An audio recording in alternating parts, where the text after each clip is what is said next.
मोदी जी, हम सभी लोग तुम्हारे घर पर आए हैं, तो चाय नाश्ता बनाकर खिला दो। भैया अखिलेश, मैं तुम लोगों के घर पीले चावल लेकर न्योता देने नहीं गया था जो तुम लोगों को चाय नाश्ता खिलाऊं पिलाऊं। तुम लोग तो पूरे निकम्मे हो, सुबह से उठकर मेरे घर पर आ गए और जम जैसे बैठ गए। मोदी जी, मैं निकम्मा नहीं हूँ, मैं तो ऑफिस जा रहा हूँ, पर अभी 1 घंटे का टाइम है तो मैं तुम्हारे घर पर आ गया कहानी सुनने के लिए। तुम्हारी कहानी सुनकर मजा आ जाता है मोदी जी। कोई अच्छी सी कहानी सुना दो मोदी जी।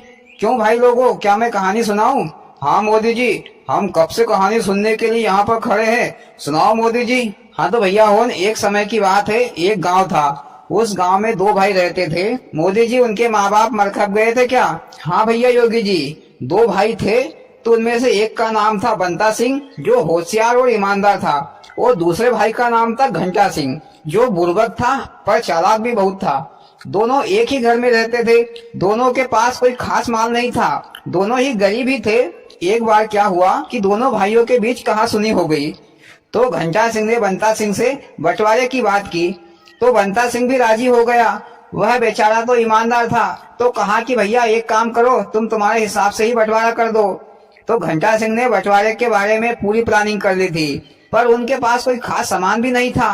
उनके पास एक गाय थी, एक गर्म कंबल, और घर के पीछे एक आम का पेड़ था।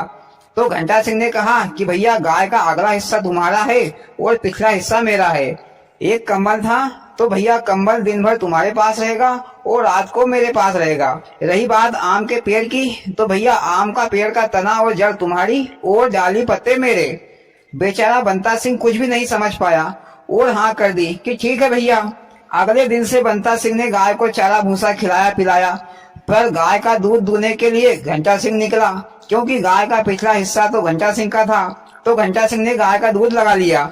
और रही बात कम्बल की, और कम्बल को भैया बंता सिंह दिन भर धो चौके घड़ी करके रख देता था, क्योंकि दिन में तो कम्बल की कोई जरूरत नहीं होती थी।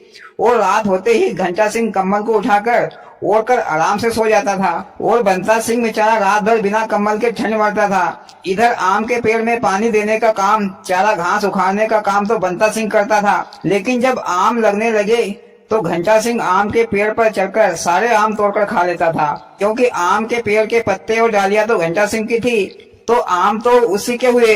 ऐसा करते करते कुछ दिन बीत गए, कुछ हफ्ते निकल गए। फिर एक दिन भैया बंता सिंह निराश होकर जंगल की ओर चल पड़ा। चलते चलते वह घने जंगल में पहुंच गया।